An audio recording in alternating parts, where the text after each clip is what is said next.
السلام عليكم ورحمة الله وبركاته. الحمد لله وحده، والصلاة والسلام على من لا نبي بعده، لا شريك له ولا وزير له ولا مشير له ولا مثل له ولا مثال له، لا والد له ولا ولد له، أزلي أبدي أحدي صمدي فردي فريدي ديمومي، لا أول له ولا آخر له، لا ظاهر له ولا باطن له. ثم نشهد أن لا إله إلا الله وحده لا شريك له، ونشهد أن سيدنا وسندنا سيد ساداتنا سيد عباداتنا شفيعنا كريمنا محبوبنا محبوب ربنا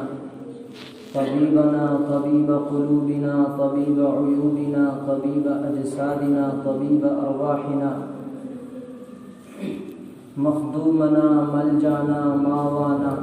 قائدنا قدوتنا أعلانا أولانا مولانا محمدا عبده ورسوله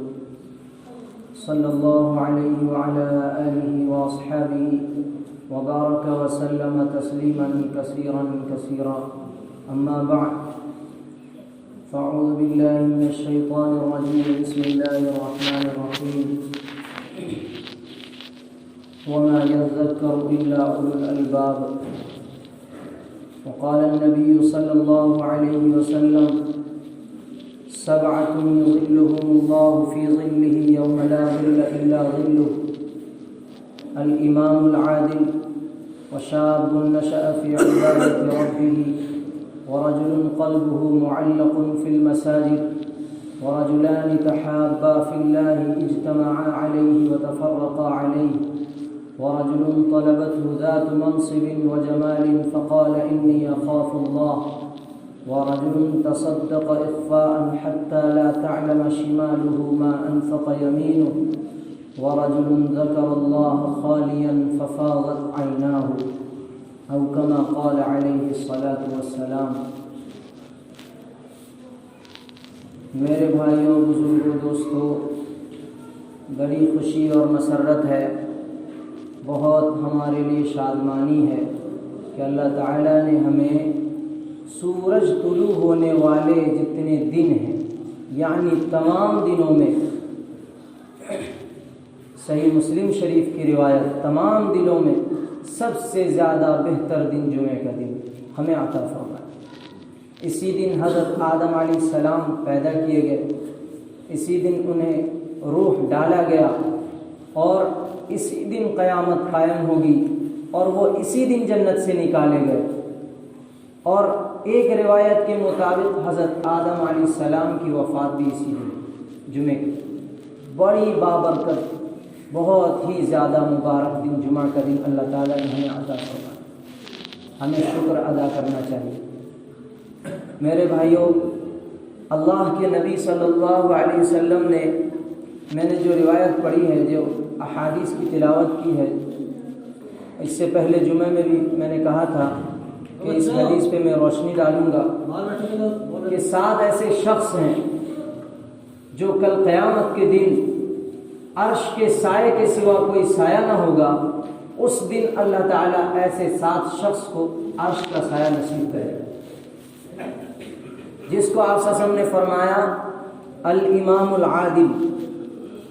انصاف ور بادشاہ، عادل بادشاہ، جو ہمیشہ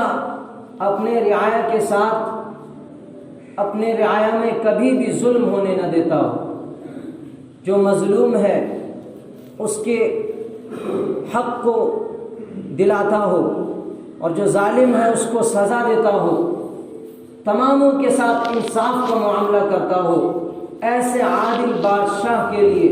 بشارت ہے، خوشخبری ہے کہ وہ کل قیامت کے دن عرش کے سائے میں ہوگا وہ بادشاہ. دوسرا، شاب نشأ فی عبادت ربہ، ایسا نوجوان جس کی جوانی جو ابھی جوانی کے دہلیز پہ قدم رکھا ہو اپنے رب کے عبادت کے ساتھ، جوانی اس کی گزر رہی ہو اپنے رب کی عبادت کے ساتھ، اللہ کی یاد میں گزرتی ہو اس کی جوانی، ہمیشہ اللہ کی یاد کرتا ہو، ہمیشہ نماز پڑھتا ہو، ہر ایسے احکام جس کو اللہ نے کہا ہے کرنے اسے کرتا ہو، اور جس سے روکنے کا اسے رک جاتا ہو، بس یہ نوجوان جو ہے کل قیامت کے دن عرش کے سائے میں ہوگا۔ عبادت کی دو قسمیں ہیں، ایک عبادت جو مخصوص ہے جیسے نماز ہے، روزہ ہے، حج ہے، زکوٰۃ ہے، یہ مخصوص عبادت ہے، زکوٰۃ ہے۔ لیکن ایک عبادت وہ بھی ہے کہ آدمی اگر کوئی کام کر رہا ہے، کوئی بھی دنیاوی کام کر رہا ہے، اگر اس میں وہ ذکر اللہ بھی کر رہا ہے تو وہ کام بھی اس کا عبادت میں شامل ہے، یہ بھی ایک عبادت ہے۔ تو دو قسم کی عبادت، ایک تو متعین کردہ عبادت ہے، ایک یہ کہ آپ کو اسے عبادت بنانا ہے۔ مثال کے طور پر کوئی ڈرائیورنگ کر رہا ہے، کوئی کسی کام میں لگا ہوا ہے اور وہ اللہ کا نام بھی لے رہا ہے، ذکر بھی کر رہا ہے، اللہ اللہ کر رہا ہے، لا الہ الا اللہ پڑھ رہا ہے، سبحان اللہ الحمدللہ تیسرے کلمے کا ورد کر رہا ہے، جو بھی کلمہ آتا ہے اسے الرحمن الرحیم الملک اللہ کے 99 نام پڑھ رہا ہے، سب تسبیح سب عبادت، وہ زبان سے ذکر اللہ کر رہا ہے، تو اس کا وہ عمل بھی عبادت میں شمار ہے، وہ عبادت میں شامل ہے۔ ایک صحابی آئے، یا رسول اللہ اسلام کے احکام تو بہت سارے ہیں، میں کرتا بھی ہوں، نماز بھی ادا کرتا ہوں، روزہ بھی رکھتا ہوں، تمام احکام کو ادا کرتا ہوں، لیکن کوئی ایسا عمل بتا دیجئے جو میں ہمیشہ کرتا رہوں، ہمیشہ۔ آپ صلی اللہ علیہ وسلم نے فرمایا لا یزال لسانک رطبا الا بذکر اللہ، تمہاری زبان ہمیشہ اللہ کی یاد سے تر رہے، ہمیشہ اللہ کی یاد سے تر رہے، یہ تمہارے لیے بہت ہی زیادہ بہتر ہے، بہت زیادہ بہتر ہے۔ دو چیز ایسی ہے جس کے اللہ تعالیٰ نے وقت متعین نہیں کیا، نماز کا وقت متعین ہے، روزے کا وقت متعین ہے، فرض روزہ جو ہے، اسی طرح حج کا، زکوٰۃ کا، لیکن دو چیز ایسی ہے جس کے لیے وقت متعین نہیں، ایک ذکر اللہ۔ آپ صلی اللہ علیہ وسلم نے فرمایا تم اگر بیت الخلاء میں بھی ہو تو اللہ کا ذکر کرو، آگے سنیے گا، آگے سنیے گا کیسے ذکر کرنا ہے وہ بھی بتایا کہ بیت الخلاء میں کیسے ذکر کرنا ہے، کہ جانے سے پہلے دعا پڑھ لو، آنے کے بعد دعا پڑھ لو، وہ پورا وقت تمہارا ذکر اللہ میں جائے۔ جانے کے وقت بسم اللہ اللہم انی اعوذ بک من الخبث والخبائث پڑھ لو، آنے کے وقت غفرانک الحمد للہ الذی اذاقنی لذتہ وابقى فی قوتہ واذهب عنی اذاہ، یہ دعا پڑھیں جو آپ صلی اللہ علیہ وسلم پڑھا کرتے تھے، یا یہ دعا بھی پڑھیں غفرانک الحمد للہ الذی اذهب عنی الاذى وعافانی، یہ دعا پڑھ لے تو پورا وقت اس کا ذکر اللہ میں جائے۔ تو یہ ایک ذکر اللہ کا وقت کوئی متعین نہیں ہے، کبھی بھی ذکر کر سکتا ہے آدمی، جبکہ آپ نے فرمایا بیت الخلاء میں بھی جاؤ اور ذکر اس طرح کرو کہ پہلے دعا پڑھ کر جاؤ، آنے کے وقت دعا پڑھ لو، پورا وقت تمہارا ذکر اللہ میں جائے گا۔ ایک ذکر اللہ، دوسرا ادعونی استجب لکم، اللہ نے کہا تم دعا کرو میں قبول کروں گا، متعین کوئی وقت نہیں، کبھی بھی دعا کرو میں قبول کروں گا، دعا کے لیے کوئی وقت متعین نہیں کہ اس وقت دعا کرو یا اس وقت دعا کرو۔ ہاں فضیلت الگ ہے،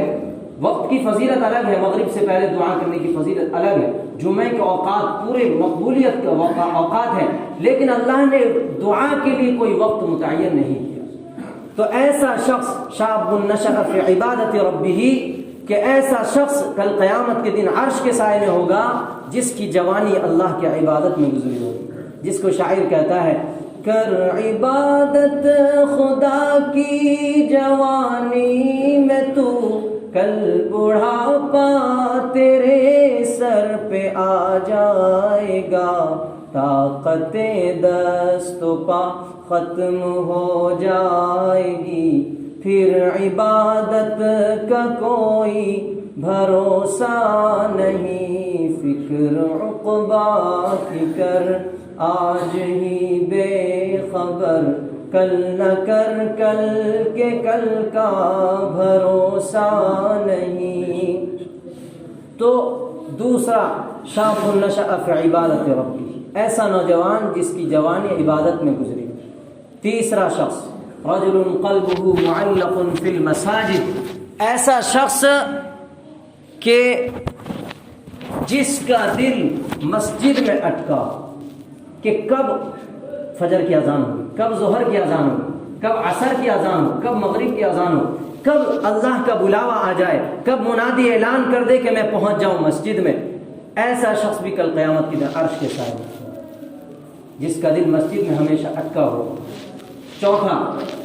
رجلان تحابا فی اللہ اجتمعا علیہ وتفرقا علیہ، ایسے دو شخص جو اللہ کے لیے محبت کرتے ہوں اور اللہ کے لیے بغض رکھتے ہوں، وہ کل قیامت کے دن عرش کے سائے میں ہوں گے۔ اللہ کے لیے محبت رکھنا تو بہت آسان ہے، ہم سمجھ لیتے ہیں کہ اللہ کے لیے محبت رکھنا کیسے ہے، جیسے کوئی دیندار ہے، حافظ ہے، عالم ہے اور دین کا جاننے والا ہے، اس سے ہم محبت کس بنا پر؟ اللہ کے دین کو یہ حاصل کیا اور یہ حضور صلی اللہ علیہ وسلم کی شریعت پہ چلتا ہے، ہم دین کی نسبت سے اس سے محبت رکھتے ہیں، یہ تو سمجھ میں آ گیا۔ لیکن اللہ کے لیے بغض رکھنا یہ کیسے سمجھ میں آیا؟ اس کے لیے اس سے بڑی مثال اور کچھ نہیں ہے کہ حضرت علی رضی اللہ تعالی عنہ سے ایک پہلوان کا مقابلہ ہوتا ہے، حضرت علی اسے پٹک دیتے ہیں، وہ پہلوان حضرت علی کے منہ پہ تھوک دیتا ہے، حضرت علی چھوڑ دیتے ہیں۔ تو پہلوان کیا اٹھتا ہے کہ علی تم نے مجھے کیوں چھوڑ دیا؟ میں نے تو اس لیے تھوکا کہ تم جلدی مجھے ختم کر دو۔ حضرت علی کہتے ہیں پہلے میں اللہ کے لیے لڑ رہا تھا، اب جو تم مجھ پہ تھوک دیے ہو میں غصے سے اپنے لیے لڑوں گا، میں اپنے لیے نہیں لڑوں۔ اس سے بڑی مثال اور کچھ نہیں ہے کہ حضرت علی نے ذات کی خاطر لڑنا چھوڑ دیا، پہلے اللہ کے لیے لڑتے تھے، اب ذات کے لیے لڑنا ہو جائے گا اس لیے چھوڑ دیے۔ تو یہ الحب للہ والبغض للہ، کہ اللہ کے لیے محبت ہو، اللہ کے لیے بغض ہو۔ ایک حدیث سنیے، من احب للہ وابغض للہ واعطى للہ ومنع للہ فقد استکمل الایمان۔ آپ صلی اللہ علیہ وسلم نے فرمایا جس نے اللہ کے لیے محبت کی، اللہ کے لیے بغض رکھا، کسی کو دیا اللہ کے لیے، کسی کو روکا اللہ کے لیے، تحقیق کہ اس نے ایمان کو مکمل کر دیا۔ تو یہ چوتھے شخص جو اللہ کے لیے بغض رکھتے ہوں، اللہ کے لیے محبت رکھتے ہوں، وہ کل قیامت کے دن عرش کے سائے میں ہوں گے۔ اس لیے ایک درخواست ہے کہ اپنی ذاتی دشمنی کسی سے ہو تو صلح کر لیں، معافی کر لیں، کہ ذات کے لیے کسی سے دشمنی نہ ہو، اللہ کے لیے دشمنی ہو۔ بھائی یہ دین کو بگاڑنے والا ہے، یہ برے کام کو انجام دینے والا ہے، اللہ کے لیے اس سے دشمنی، بھائی یہ اللہ کا برا، اللہ کے دین کو برباد کر رہا ہے، یہ ہر ایسے غلط کام کو انجام دے رہا ہے جس سے اللہ نے روکا ہے، تو اس سے بغض ہو دین کے بنا پر، لیکن اپنی ذات کے بنا پر کسی سے دشمنی نہ ہو۔ اس لیے اپنے دل میں غور کریں، اگر کوئی ذاتی دشمنی ہے فوراً صلح کر لیں، فوراً صلح کر لیں۔ یہ چوتھا۔ پانچواں، رجل طلبته ذات منصب وجمال فقال انی اخاف اللہ، کہ ایسا شخص جس کو حسب و نسب، خوبصورت عورت، خوبصورت لڑکی بلائے بدکاری کی طرف، زنا کی طرف، تو وہ کہہ دے کہ میں اللہ سے ڈرتا ہوں، ایسا شخص بھی کل قیامت کے دن عرش کے سائے میں ہوگا۔ یہاں پر یہ لفظ کیوں لایا آپ صلی اللہ علیہ وسلم نے کہ حسب و نسب والی، خوبصورت جمال والی، کیوں لایا؟ اس لیے کہ جب حسب و نسب والی عورت، جب خوبصورت عورت کو وہ منع کر دے گا تو بدصورت کو کیسے ہاں کر دے گا؟ بدصورت کو تو بدرجہ اولا منع کر دے گا۔